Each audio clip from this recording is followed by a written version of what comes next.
A lot of news to get to. There sure is a lot of news. We're going to start with the war in Ukraine. As President Biden prepares to address the United Nations General Assembly this morning, Vladimir Putin is raising the stakes. He is signaling a major escalation in the war. And overnight, Vladimir Putin addressed the Russian people for the first time since the invasion began. In a moment, our exclusive with National Security official John Kirby. But first, let's go to Tom Sufi Burridge on the scene in Ukraine. Good morning, Tom. Good morning, Michael. It's a huge moment in this war. A lot of Putin's rhetoric this morning about Russia being under threat was predictable. But the Kremlin's move to annex a large swathe of Ukraine is a major escalation. And make no mistake, Putin is making these moves because Russia's military campaign here in Ukraine is failing.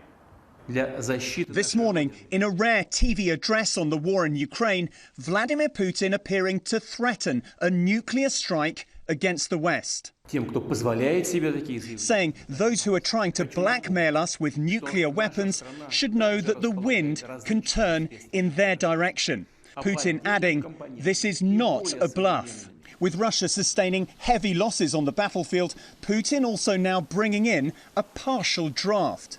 His defense minister saying 300,000 men with reservist experience will be called up to fight in Ukraine, claiming less than 6,000 Russian soldiers have been killed in the war. Western officials estimating 20,000, with another 60,000 Russian troops injured. And in another major escalation, Russia also moving to declare large areas of eastern and southern Ukraine, which its troops occupy, as part of Russia.